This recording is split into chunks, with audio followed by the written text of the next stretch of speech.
ना, ते नेदरलँडला जाऊन सांगायची गरज नव्हती. आणि नेदरलँडला जाऊन बुरेदिन येणार आहेत तर ते कोणावर येणार आहेत? पेट्रोल पुढच्या 1 महिन्यामध्ये 20 रुपयांनी महागणार आहे. मरणार आहे तो गरीब माणूस, त्याचं जगणं मुश्किल होणार आहे. आजच ग्रामीण भारतामध्ये कुठेही पेट्रोल डिझेल मिळत नाहीये. पेट्रोल डिझेलवरती पाण्याच्या आपले पंप चालतात. हे शेतकरी आहेत आमचे मित्र अध्यक्ष. अख्खा शेती व्यवसाय डिझेलवरती आहे. तुम्ही जगवणार कशी माणसांना? बोलायला खूप ठीक आहे, एक गाडी वापरा, सायकलवर चला, मी तर घोड्यावर येतो, असा देश चालत नाही ना. मग परंतु सर यालाच जोडून प्रश्न असा आहे की वारंवार शरद पवारांनी मोदी बागेत देखील पत्रकार परिषद घेतली. पंतप्रधान नरेंद्र मोदी यांच्या आव्हानाला प्रतिसाद द्या असं शरद पवार म्हणाले. सर्वपक्षीय बैठक घ्या असं म्हणाले. ही एकीकडे राज्यात देशाची अवस्था आहे, परंतु राज्यात देशाचे पंतप्रधान मात्र परदेश दौरे करतात. देशाच्या पंतप्रधानांनी कुठल्या उद्देशाने परदेश दौरे केले हे त्यांना माहीत. प्रश्न असा आहे की बंगालच्या इलेक्शनच्या आधी का नाही सांगितलं की देशाची परिस्थिती इतकी वाईट आहे? देशाची परिस्थिती वाईट आहे आणि जर शरद पवारांनी सांगितलं की साहेबांनी सांगितलं की बाबा देशाची परिस्थिती वाईट आहे, आपण मदत करायला पाहिजे, तर चुकीचं काय? कुठलाही देश अडचणीत नसताना आपण सगळ्यांनी एकत्र आलं पाहिजे. पण प्रश्न हा आहे की बंगालच्या निवडणुकीच्या निकालाच्या नंतर दुसऱ्या दिवशी तुम्हाला देशाची परिस्थिती अवघड कळते. त्याच्या आधी 1 महिना तुम्हाला समजत नाही पेट्रोल किती आहे, डिझेल किती आहे, आपल्याकडे क्रूड ऑइल किती येणार आहे, आपल्याला हॉर्मुजमध्ये काय प्रश्न उभे राहणार आहेत, आपल्याला काहीच समजत नाही. म्हणजे इतकं आपला आंतरराष्ट्रीय विचार कमी झाला. आंतरराष्ट्रीय संबंध आपले इतके तणावले गेलेत की आपल्याला इराण हॉर्मुजमधनं आणूच दे. इराण हा असा देश होता जेव्हा एकेकाळी भारत संकटात होता तेव्हा भारताला निरोप पाठवून सांगितलं होतं की तुम्ही डॉलरमध्ये पैसे भरू नका, तुम्ही तुमच्या करन्सीमध्ये पैसे भरा. इतकं प्रेम इराणने आपल्याला दिलं होतं. तोच इराण आज आपल्या विरोधात वागतोय आणि हॉर्मुजमधनं तुमच्या जहाजं येऊ देत नाही. याच्यावर भारताने विचार करायला हवा. पडळकर म्हणतात की हॉर्मुज पासून आता पाईपलाईन पंतप्रधान नरेंद्र मोदी मला काही काम मिळतं का? मी बघायला चाललोय दिल्लीला. नवीन शोध लावलेला आहे. इतक्या लांबून पाईपलाईन टाकणार आहेत. मोदी आहे तो मुमकिन नाही आहे. परंतु एका लोकप्रतिनिधींनी आमदार पदावरती असणाऱ्या एका व्यक्तीने अशा पद्धतीने वक्तव्य करणं आणि त्याच्या संदर्भातली चर्चा घडवून त्यांची बौद्धिक उंची किती आहे ते बघा ना तुम्ही. असं कशाला कोणाला कमी लेखता? अरे एवढी बौद्धिक उंची आहे. सायन्स किती मोठं, म्हणजे त्यांचा ज्ञान तंत्रज्ञान याच्याबद्दल तुम्हाला अभिमान असला पाहिजे. तुम्ही अशी टिंगल करता कुठल्या आमदाराची? परंतु हे सातत्यानं बोलून कुठे हेच खरं आहे, हेच देशवासियांना पण तुम्ही अशी टिंगल करू नका त्यांच्या बुद्धीची. त्यांची बुद्धीचं तुम्ही हे करा. तुम्ही म्हणाला त्या पद्धतीने हे लोकांच्यावर आता बिंबून टाकायचंय की आम्ही आता हे करणार आहोत म्हणून. तुमच्या पक्षाचे प्रमुख आहेत, काही भूमिका घेतात, त्याच्यामुळे राहुल गांधी कुठेतरी अडचणीत येतात. अजिबात राहुल गांधी अडचणीत येत नाही. राहुल गांधी लढाई लढतायत. आमचे पवार साहेब त्या लढाईमध्ये राहुल गांधींबरोबर आहेत. नाही एक मिनिट. राहुल गांधींना ज्यावेळेला पवार साहेबांवर मुख्यमंत्र्यांनी टीका केल्यानंतर राहुल गांधीची बाजू कोणी घेतली? शरद पवार साहेबांनी घेतली. म्हणजे राहुल गांधींच्या पाठीमागे सुद्धा शरद पवार उभे राहतात. पवार आज 85-86 वर्षाचे आहेत. बॅलन्स करावं लागतं देशामध्ये. बॅलन्स करता. सर हिंदी में जाना चाहेंगे आज पेट्रोल डीजल सर आम्हाला काय बॅलन्स करत नाही. बाकी सगळे झालेले इम्बॅलन्स आम्ही बॅलन्स करतोय.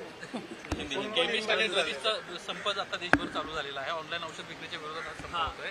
काय यावर मी त्या दिवशी सुद्धा सांगितलेलं आहे की या देशातले जे उद्योग आहेत, व्यवसाय आहेत, ते हळूहळू ठराविक लोकांच्या हातामध्ये जाणार आहे आणि याची प्रक्रिया ही गेल्या काही वर्षापासून सुरू आहे. त्या काही महिन्यापूर्वी कृषी उद्योगांनी सुद्धा आंदोलन केलं होतं. त्या दुकानदारांनी सुद्धा आंदोलन केलं होतं. आज देशभरामध्ये जर डॉक्टरचा सल्ला नसेल तर त्या पद्धतीने कुठल्याही प्रकारचा केमिस्टला विक्री करण्याचा अधिकार नसताना ऑनलाईनवर अशा पद्धतीने करणं. मी आजही सांगतो की आज जो मॉडेल ॲक्ट आहे, जो व्यवसाय रोखीचा आहे, त्या व्यवसायामध्ये 100% आता खाजगीकरण करण्याचा प्रयत्न सुरू आहे. काही लोकांना मोठमोठे व्यावसायिक यात उतरतील आणि हळूहळू ही किरकोळ विक्रेते आहेत ते संपून जातील. हे मी आज सांगतोय. काही वर्षांनी हे सत्यात तुम्हाला पाहायला मिळेल. स्मॉल इन्व्हेस्टर्स रोहित पवार असं एकंदर शेअर मार्केट कोसळत असताना स्मॉल इन्व्हेस्टर्स धुळीला मिळालेत. पुढच्या एखाद्या महिन्यामध्ये कमीत कमी 100 ते 200 आत्महत्या शेअर ब्रोकर्सच्या होणार. शेअर मार्केट कंप्लीट कोसळलेलं आहे. एखादे प्रधानमंत्री जेव्हा सांगतात की सोनं विकतच घेऊ नका, सोने बाजाराची काय अवस्था झाली. हा देश गरिबीकडे चाललाय. कंप्लीट शेअर मार्केट कोसळलं. पंतप्रधानांकडनं अपेक्षा ही असते की देश कितीही संकटात आला तरी आम्ही या संकटाशी सामना करून या देशाला बाहेर काढू. 2007 आणि 2008 मध्ये असंच आर्थिक संकट जगभर आलं होतं. पंतप्रधान मोदींनी आपलं पंतप्रधान मनमोहन सिंग यांनी जाणवू पण दिलं नाही देशाला की संकट किती मोठं आहे. अमेरिका उद्ध्वस्त झालेलं, दुबई साफ झालेलं, भारताला त्याची झळ सुद्धा लागली नाही. That is called economics. शिक्षणाचा आणि याचा काही संबंध आहे असं म्हणायचं काय शिक्षण आणि या नाही सगळ्या त्याच्यात माझा हे बघा, शिक्षण आणि राजकारण याचा काय संबंध आहे असं मी कधीच मानत नाही. 4थी नापास वसंतदादा पाटील यांनी महाराष्ट्रातली सर्वात मोठी शैक्षणिक क्रांती घडवली, ही कधीही विसरू नका. त्यामुळे शिक्षण आणि ह्याचा काय संबंध आहे असं मला वाटत नाही. पण तर्क, लॉजिक याचा खूप मोठा संबंध आहे. आणि सध्या आपण लॉजिक विसरलो. काल म्हणजे हे सगळं चालू असताना काल कुठल्या तरी यात्रेविषयी त्यांनी आवाहन केलं. अरे या देशाची अंत्ययात्रा निघायची वेळ आता आली. आता कुठली यात्रा काढता. आणि ह्या राहुल गांधी काय बोलले ते चुकीचे नव्हते. त्यांनी 2 महिन्यापूर्वी सांगितलेलं की आर्थिक संकट सामोरे येते, याला त्याच्यासाठी तयार राहा. कोविडच्या वेळेस पण त्यांनी सांगितलं कोविड नावाचा रोग येतोय, सांभाळून राहा. म्हणजे राहुल गांधींना जे 2 महिने अगोदर कळू शकतं ते सरकारला कळू नये याचं आश्चर्य वाटतं आम्हाला. नीट पेपर फुटी प्रकरण देखील तेवढीच गंभीर प्रकरण आहे. त्याच्यात कोण कोण आहेत, त्या सिलेक्शन प्रोसेसमध्ये कोण कोण आहेत, ते कुठल्या पक्षाच्या जवळ आहेत, कुठल्या संस्थेशी ते जवळ आहेत. आणि हे पेपर जे फुटी आहे, MPSCचा असेल, नीटचा असेल, सगळे पेपर कसे फुटतात आणि आत्ताच कसे फुटायला लागलेले आहेत. आणि ते फुटल्यानंतर सरळ सरळ सरकार म्हणतं की आम्ही आता परीक्षा घेणार आहोत. मग या विद्यार्थ्यांनी 3 आत्महत्या केल्या. मला वाटतं की हे रॅकेट आहे. आणि त्या दिवशी सुद्धा एका साठेंनी सांगितलेलं आहे की हे रॅकेट फक्त ह्या महाराष्ट्रापुरतं नाहीये, तर ते दिल्लीपर्यंत आहे. ते दिल्लीचा शोध काढण्याचा गरज आहे मला वाटतं. आणि तशा पद्धतीची चौकशी CBI करेल अशी आम्हाला अपेक्षा आहे. भारताचं सगळं लिकेज हे दिल्लीतनंच होत आहे, Yes, बाकी sir. कुठलंही होत नाही. हिंदी सर, आज एनसीपी की बैठक है, क्या कहेंगे? मर्जर की चल रही है, क्या कहेंगे? एनसीपी की आज बैठक जो बुलाई गई है उसमें संसद है, हमारे संसद सदस्य है, विधान परिषद विधानसभा के जो सदस्य है उनको बुलाया, नेतागण को बुलाया. पार्टी के आगे की जो रणनीति है उसके बारे में शरद पवार साहब और हम लोग बातचीत करने वाले हैं. सर, आज इलेक्शन कमीशन को आप मिलने वाले हैं, महाविकास आघाड़ी इलेक्शन कमीशन चोकलिंगम जो है इलेक्शन कमीशन ऑफिसर, उनसे क्या बातचीत करने नहीं, वाले? आज हमने पूरे महाविकास आघाड़ी के तरफ से हम लोग चोकलिंगम जो हमारे यहाँ के जो इलेक्शन कमिश्नर है उनको मिलने वाले. वहाँ पे अन्य राज्यों में जिस तरीके से जो SIR की जो योजना की थी उसके बारे में जो कुछ प्रॉब्लम आए थे उसके बारे में हम लोग उनके ऊपर ध्यान बटाने के लिए हम लोग जाने वाले हैं. स्थानिक स्वराज्य संस्थेच्या निवडणुका जाहीर झाल्या, मात्र जिल्हा परिषदेच्या अनेक ठिकाणी निवडणुका झाल्या असताना तिथं हा महत्वाचा मुद्दा आहे. खरं म्हटलं तर काही वर्षापासून या निवडणुका घ्यायचं नाही, कारण का तिथल्या निवडणुका झाल्याने अशा प्रकारची ज्यावेळेला होतं म्हणून 22 पासून काही निवडणुका पुढे गेल्या होत्या. आज ठाणे असेल, नाशिक असेल, पालघर असेल, अन्य जिल्ह्यामध्ये आजही जिल्हा परिषद आणि स्थानिक स्वराज्याच्या निवडणुका झाल्या नाही. मग निवडणुका का घेतायत हे पण आम्ही आज निवडणूक आयोगाला विचारणार आहोत. जर तिथे निवडणुकाच झाल्या नसतील तर त्या निवडणुका तुम्ही कशा जाहीर केल्या याच्या संदर्भातला सुद्धा आम्ही त्या निश्चितपणाने विचारू. नाही झालं तर आमचे काही लोक कोर्टामध्ये जाणार. या निवडणुकीमध्ये महाविकास आघाडी एकत्रित निवडणूक लढणार आहे का स्थानिक स्वराज्य संस्थेची? काल निवडणूक जाहीर झालेली आहे. आम्ही आता एकत्र बसू आणि महाविकास आघाडी म्हणून आम्ही एकत्र लढणार. रोहित पवार यांचं असं म्हणणं आहे की 75 कोटा जो अपेक्षित आहे मतांचा तो पूर्ण होतो. नाही, असं आहे की एखाद्या लोकप्रतिनिधीला निवडून ते अधिकार, मत द्यायचा अधिकार जर कोण काढून घेत असेल तो चुकीचा आहे. जे या संदर्भामध्ये स्पष्टीकरण करतायत, मग तुम्ही पूर्वीच्या निवडणुका का लांबवल्या आणि आता जर निवडणुका तुम्ही घेत असाल आणि त्यामध्ये ज्यांचा अधिकार तुम्ही डावलत असाल ते कोर्टात जाऊन आव्हान करू. पंतप्रधान नरेंद्र मोदी सर नॉर्वे सुनील तटकरे आणि प्रफुल्ल पटेल यांनी भेट घेतलेली शरद पवारांची. या सगळ्या प्रफुल्ल पटेल आणि तटकरे साहेब भेटतात, पवार साहेबांना भेटतात. पवार साहेब हे वडील आहे तो,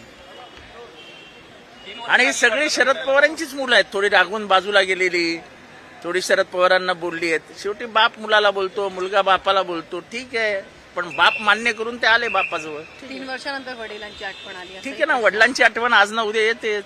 आपल्याला नाही येत का? त्या बिचारांना आली असेल तर. पक्षात अस्वस्थ म्हणून त्यांनी पवारांची भेट नाही, घेतली. त्यांची अस्वस्थता पक्षात आहे की नाही मला माहित नाही, पण साहेबांची भेट घेणं हे माझ्या दृष्टीने अभिमानास्पद आहे. परंतु ज्यावेळेस पक्ष वेगळा झाला राष्ट्रवादी, त्यावेळेस प्रफुल्ल पटेल तटकरे यांनी शरद पवारांना कुठेतरी धोका दिला असा मेसेज होता. आता मात्र त्यांच्याच पक्षात त्यांना धोका मिळाला पवार का? साहेब आहेत ते भीष्म पितामह आहेत. सगळ्यांना कवेत घेऊन सगळ्यांना च्या पाठीवरनं हात फिरवून चला पुढे चला पुढे चला असं सांगणारा माणूस आहे तो. आता चालेल तुम्हाला दोन्ही राष्ट्रवादी आता- एकत्र आल्या तर हे आता हे एकत्रीकरणासाठी नाहीत, त्यांना आधार देण्यासाठी ती भेट होती. एकत्रीकरणासाठी नव्हती ही भेट. गरज आहे म्हणजे आता पार्थ गेल्या पवार तुमच्या यांनी नेत्याशी पक्षामध्ये जो चालतील का? निर्णय घेतला तो योग्य वाटतं का? पार्थ पवार, म्हणजे अजितदादा, कैलासवासी अजितदादा पवार, पार्थ पवार, जय पवार, सुनेत्रा पवार, तटकरे, पटेल हे सगळे काही वेगळ्या पक्षात आहेत. ते वेगळी भूमिका घेतात. त्यांच्या भूमिका काय आहेत त्या उंचीवर मी नाही, त्या उंचीवर पवार साहेब आहेत. त्यामुळे ते त्यांच्याशी बोलू शकतात. आपण कशाला त्याच्यावर बोलायचं? उंटाच्या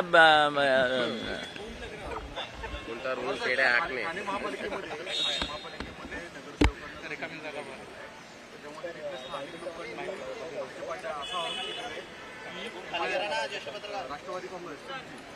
खालीच आहे ते लोकशाही त्यांची नुरा कुस्तीची लढाई हो, काही नाही. सर, पंतप्रधान नरेंद्र मोदी नॉर्वे के दौरे पर गए थे. उनको वहाँ पर कुछ जर्नलिस्टों ने क्वेश्चन सवाल किया. पूछा तो उन्होंने जवाब दिए बिना ही पर वहां से निकल उनकी गए. वो आदत है, वो प्रेस कॉन्फ्रेंस को कभी संबोधित ही नहीं करते. तो उनकी आदतों के अनुसार उन्होंने प्रेस कॉन्फ्रेंस को संबोधित न करते हुए वहां से चले गए. उसमें क्या है, परंतु उनकी आदत है वो. देशवासियों को एक तरह सलाह देना कि पेट्रोल और ईंधन की बचत करना. और देखो वो पंतप्रधान है, वो पंतप्रधान है, वो कुछ भी कर सकते हैं. आम आदमी को वो जो कहेंगे वो मानना पड़ेगा. वो पंतप्रधान है. वो बंगाल के इलेक्शन तक कुछ नहीं बोले, बंगाल के इलेक्शन के बाद बोले अरे बहुत हालत खराब है. ये हालत आज खराब नहीं है, साल भर से खराब होते जा रही है. हम विरोधी पार्टी में हम साल भर से बोल रहे हैं, आपके सामने 10 बार बोले कि इस देश की आर्थिक हालत बहुत खराब है. राहुल गांधी तो मार्च में बोला था कि ये संकट आ रहा है. जो राहुल गांधी को 2 महीने पहले समझ में आया, क्या भारत के पंतप्रधान और उनके मंत्रिमंडल के सहकारियों को समझ में नहीं आया था कि हालत इतनी खराब होने वाली है? जब कोरोना समय आया तभी मैं याद दिलाना चाहता हूं देश को और महाराष्ट्र के नागरिकों को कि कोरोना के संकट के समय भी उन्होंने जनवरी में अंदेशा दिया था कि कोरोना आ रहा है, संभाल के रहो. और हमको मार्च अप्रैल 20 को पता चला कि कोरोना का संकट भयंकर है और हमने लॉकडाउन कर दिया. तो राहुल गांधी जिसको हम बहुत गंदे तरीके से उसकी निंदा करते थे, वो राहुल गांधी ज्यादा होशियार दिखता है. कल शरद पवार जी ने पंतप्रधान नरेंद्र मोदी की तारीफ की है एक कार्यक्रम में. हालांकि इंडिया आघाड़ी में आप बहुत बड़ा पक्ष हो. देखो, शरद पवार जब तारीफ करते हैं तो खाली से उसके 2 ये मतलब बढ़ती निकलते है. हैं. कभी कभी उन्होंने क्यों तारीफ की है मुझे पता नहीं है, लेकिन जब विरोधी पार्टियां के बारे में बात करने का होता है तो शरद पवार विरोधी पार्टियों के साथ खड़े हो जाते हैं. परंतु इसकी वजह से इंडिया आघाड़ी को कुछ डैमेज नहीं, कुछ डैमेज नहीं होगा. इंडिया जो यदि मजबूती के साथ खड़ी है. परंतु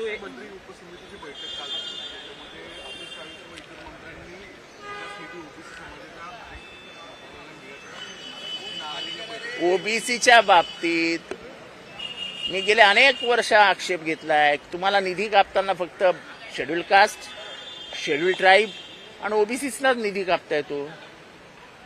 ओबीसी समाजाला तर किंमतच नाही आहे. तुम्ही निर्णय घेता की ओबीसी समाजाला ओपनमधनं ऍडमिशन घेता येणार नाही. मला 100 पैकी 100 मार्क मिळाले आणि मी ओबीसी आहे, तर तुम्ही मला ओपनमधनं ऍडमिशन नाही देणार का? नाही देणार. मी फक्त मागासवर्गीय म्हणून तुम्ही मला वरच्या जातीत घेणार नाही का? मी जर 100 पैकी 100 मार्क मिळवले तर तुम्ही मला सांगणार नाही रे तू ओबीसी आहे, चल मागे हो, चल मागच्या राहिनी तू बारा, असं आहे का हे? ही कुठली नवीन प्रथा महाराष्ट्रात सुरू करताय तुम्ही? आमचे अधिकार आहेत. आम्ही जर शैक्षणिक दृष्ट्या हुशार आहोत आणि जर आम्ही सर्वसामान्य परीक्षेमध्ये 100 पैकी 100 गुण मिळवतो आहोत, तर तुम्ही केवळ आम्ही ओबीसी आहोत म्हणून आम्हाला मागे ढकलणार का? म्हणजे आमच्या जागा कमी करणार का? आणि जर आमची लोकसंख्या 53%, 54%, 55% आणि आम्हाला आरक्षण फक्त 27% आहे, तर मग आमचे 27% जे लोकसंख्या आहे त्यांनी काय करायचं? आणि ज्यांची 3% आरक्षण आहे त्यांच्यासाठी 50% रिझर्वेशन आहे. तर ही गोष्ट ओबीसी सोबतच मराठ्यांसोबत घडते. जे काशीराम यांनी सूत्र मांडलं होतं त्या सूत्रावर मी आजही ठाम आहे. जिसकी जितनी हिस्सेदारी उसकी उतनी जिम्मेदारी. हमारी जितनी हिस्सेदारी उतनी जिम्मेदारी हमें मिलनी ही चाहिए. परंतु याच विषयावरती असं आहे की जातनीय आता जनगणनेच्या करा ना, आम्ही तेच म्हणतोय. सेन्सस सुरू झालंय ना, आता जातनीय जनगणना करा. तुम्ही मोठ्यांदा घोषणा केली ना 2-3 वर्षापूर्वी ओबीसीची जनगणना करणार, करताना ते दिसत नाहीयेत. माझं ओबीसी समाजाला आव्हान आहे की जेव्हा जनगणना करायला घरात येतील तेव्हा ठामपणाने त्याच्यावर आपल्या पेननी ओबीसी लिहा, इतर मागासवर्गीयांना आपली जात लिहा. या देशामधल्या बहुसंख्याक समाज हा बहुजन आहे. हे या देशाला, या नागरिकांना आणि जगाला कळलं पाहिजे की हा बहुसंख्याकांचा देश आहे. सर असंच याच बाबतीत मराठ्यांच्या बाबतीत घडत नाही का? कारण की मराठी देखील आता उपोषणाला बसणार आहेत. जरांगे पाटलांनी उपोषणाची पुन्हा आम्ही जरांगे पाटलांबरोबर आहोत. संघर्ष योद्धा जरांगे पाटील आगे बढो असं मी म्हणतो. थँक्यू.